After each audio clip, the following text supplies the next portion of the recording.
Correto.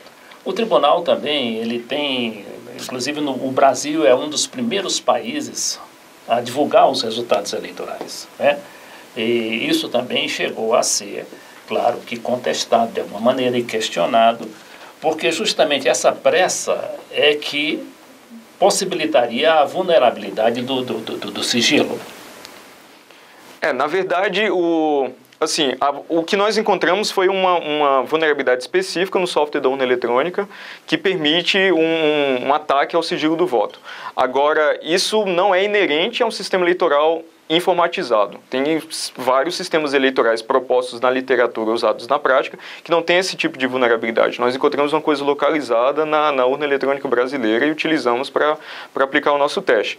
Agora sim, como a gente vinha conversando antes, a informatização cria novas formas de se atacar o sistema eleitoral.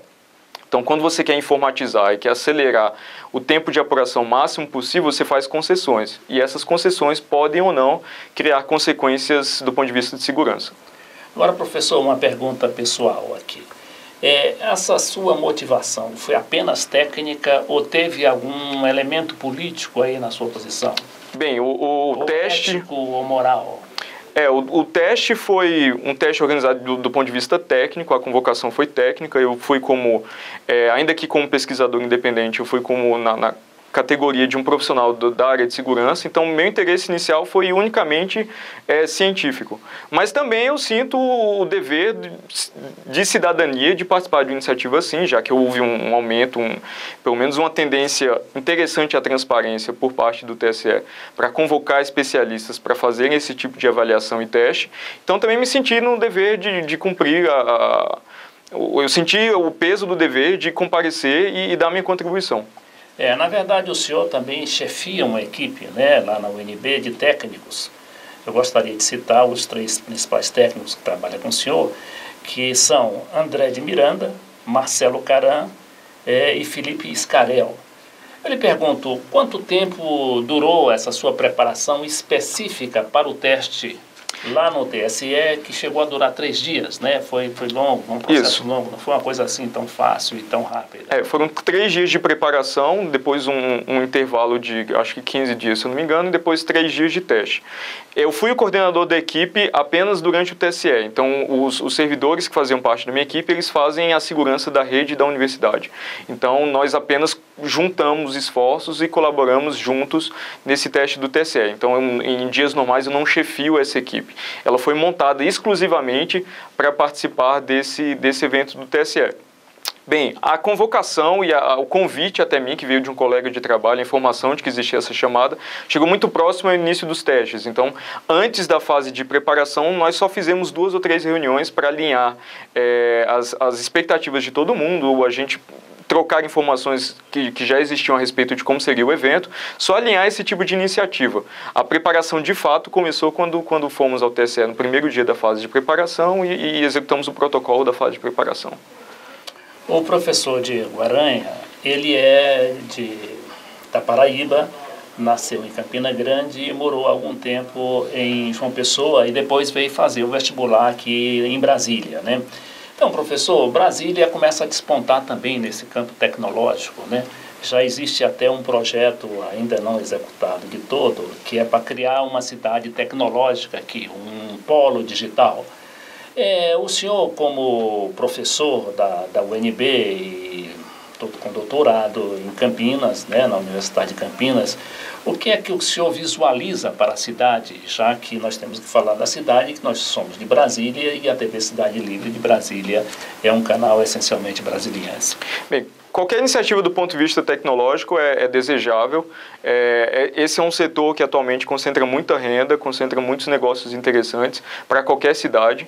Só que o que eu vejo, o estado atual do setor tecnológico em Brasília ainda é muito dependente do governo. Isso é completamente natural, visto que é uma cidade administrativa, que tem um monte de instituições do governo, mas eu gostaria de, a longo prazo, nós conseguirmos desenvolver um setor tecnológico que fosse um pouco mais independente do governo em si. Eu acho que todos ganhariam com esse tipo de iniciativa. Pois é, mas o que ocorre também é que o pessoal alega que as grandes empresas, primeiro que elas preferem ficar em São Paulo, né? Tanto é que há toda essa concentração de tecnologia, de empresas aéreas que criam um problema danado para o país inteiro, né?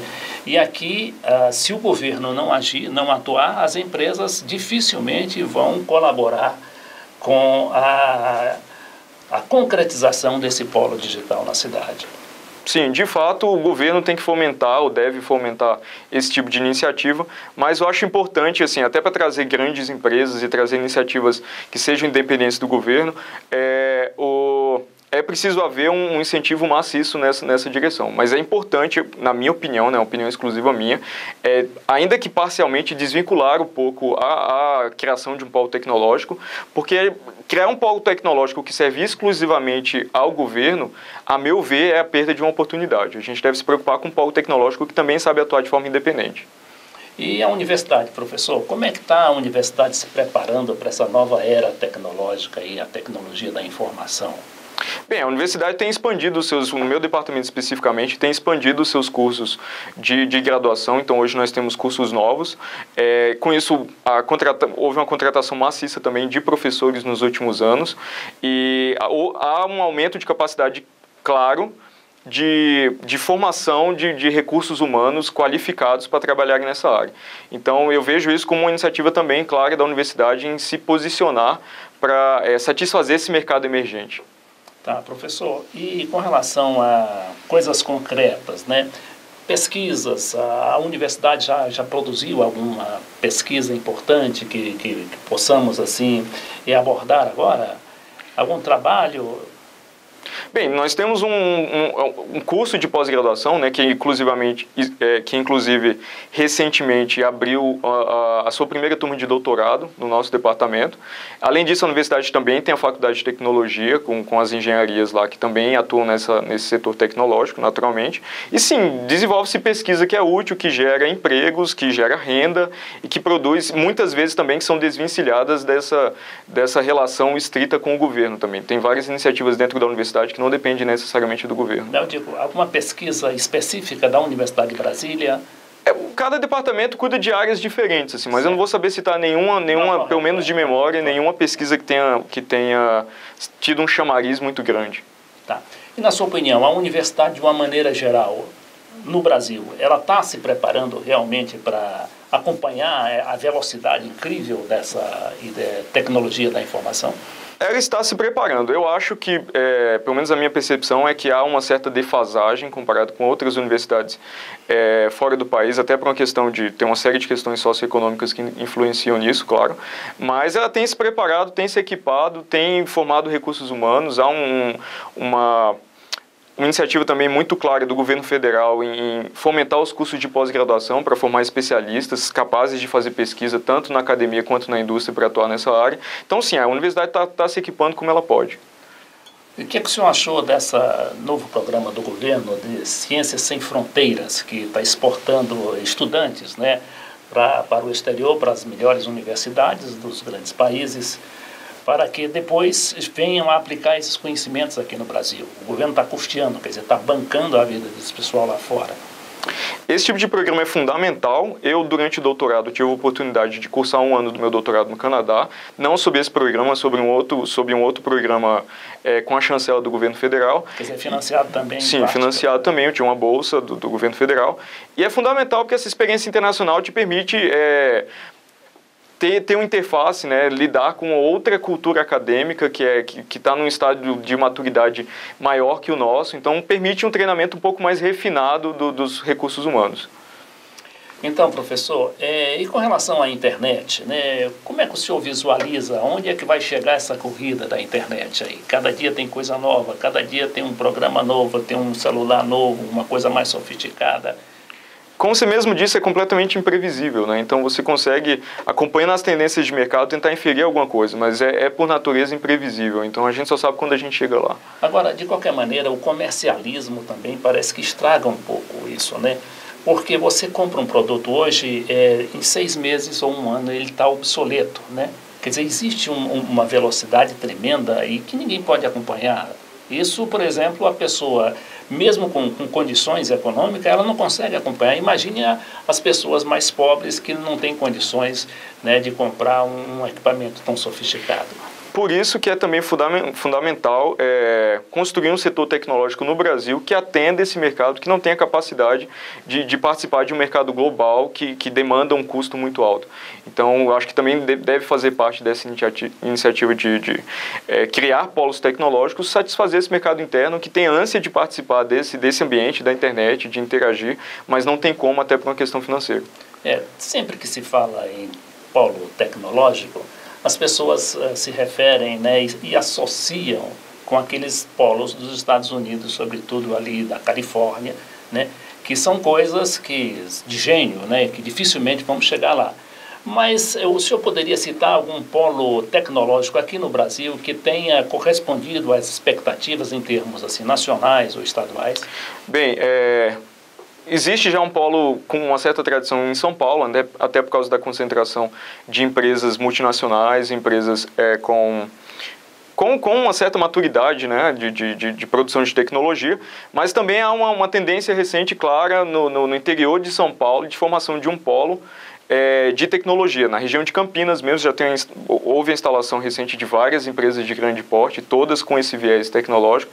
Inclusive, informalmente já se chama a região de Campinas de Vale do Silício Brasileiro, por causa dessa concentração alta de empresas de tecnologia. Agora, o Vale do Silício, eu estava querendo me lembrar do nome, né? Que produziu o Steve Jobs, né? O Gates lá da Microsoft e esse pessoal todo.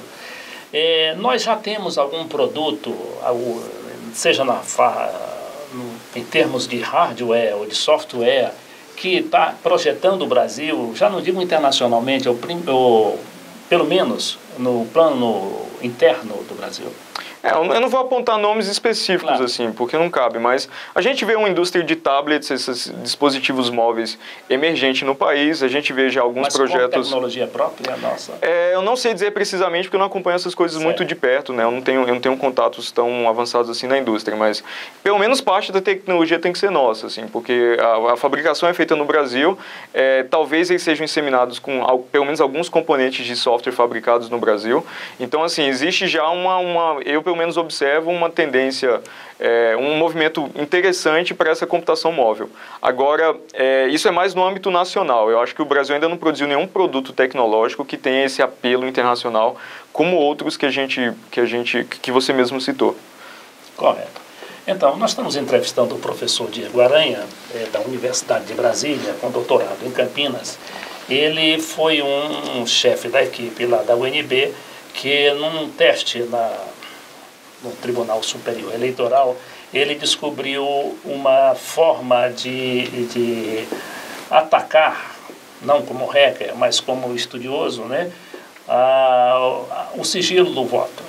Então, professor, o senhor tende a aprofundar esses estudos com relação ao voto eletrônico ou a sua participação termina aí? Bem, minha área de pesquisa é diferente dessa, né? Mas quando você consegue um resultado tão contundente como a gente conseguiu, isso abre uma nova área de pesquisa. Então vai depender muito mais do interesse de futuros alunos ou de outros colaboradores em trabalhar nessa área para ver se eu vou conseguir produzir, ou se eu vou ter a chance de produzir alguma coisa definitiva nessa área. Mas é um assunto que me interessa até como cidadão. No caso específico brasileiro, a urna eletrônica, o sistema de votação faz parte da infraestrutura crítica do país, então deveria ser um debate e uma preocupação de todos, não apenas dos especialistas, claro que sob âmbitos diferentes, mas todos têm que se preocupar com essa questão. Então, mas ainda é cedo para falar do ponto de vista acadêmico se eu vou ser capaz de produzir mais contribuições além do que a gente já produziu durante o evento do TSE. Nós entrevistamos assim o professor Diego Aranha, da Universidade de Brasília.